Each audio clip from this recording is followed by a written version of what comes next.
Families were picnicking along the hillsides outside Tehran, blankets spread across the grass for Sizda Bedar, Iran's ancient nature day, when a series of American cruise missiles slammed into the B-1 highway bridge connecting Tehran to Karaj, sending concrete and steel raining down on the holiday crowds below. At least 8 people are dead, 95 are wounded, and tonight the tallest bridge in the Middle East is a shattered ruin. Because the United States just crossed a line it can never uncross. It is April 3rd, 2026, and what you are watching unfold is not a limited strike. It is not a contained escalation. This is the beginning of a direct, open military confrontation between the United States and Iran, something every American president since 1979 has tried to avoid. And the reason it matters to you right now, today, is that the entire global energy market, the security architecture of the Persian Gulf, and the credibility of American deterrence everywhere from Taipei to Tallinn now hang on what happens in the next 72 hours. So let me give you the facts, because the details here are critical. The B-1 highway bridge stood roughly 210 meters tall, making it the tallest bridge structure in the Middle East, and a vital artery carrying an estimated 40,000 vehicles per day between Tehran, a city of 9 million people, and Karaj, a city of nearly 2 million. The Pentagon confirmed the strike was carried out by Tomahawk Block V cruise missiles launched from the USS Gravely, an Arleigh Burke-class destroyer operating in the Gulf of Oman. The strike occurred at approximately 2:15 p.m. local time on April 2nd, which is significant because Sizda Bedar is a public holiday when millions of Iranians leave their homes to gather in parks and open spaces, meaning civilian foot traffic near the bridge was at its peak. The stated military justification was that the B-1 corridor served as a primary logistics route for transporting Shahed series drone components and Fatev 110 short-range ballistic missile assemblies from production facilities west of Tehran to forward staging areas.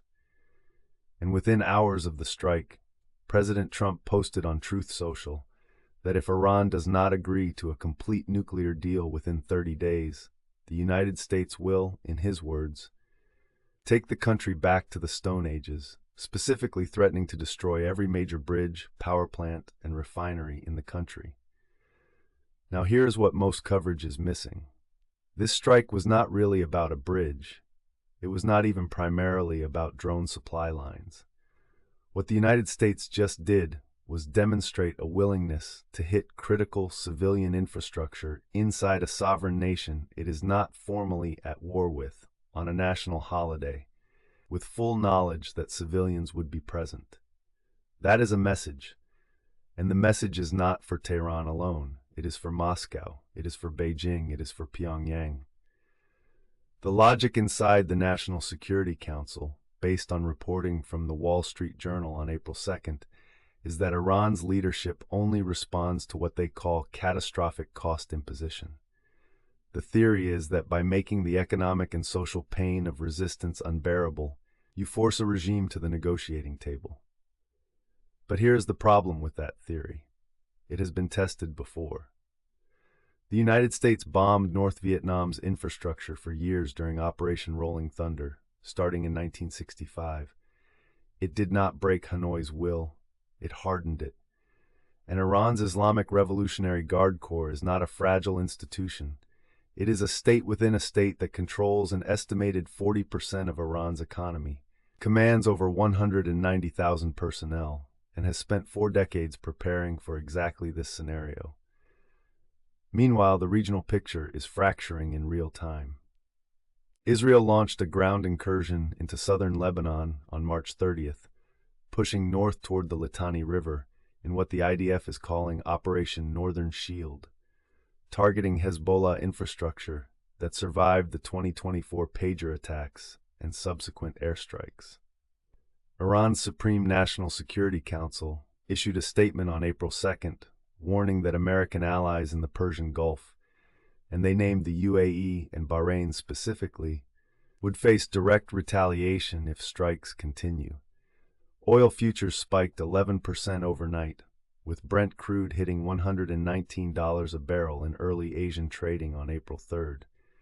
The Strait of Hormuz, through which roughly 21% of the world's daily oil consumption passes, is now functionally a war zone. And here is the angle nobody is talking about.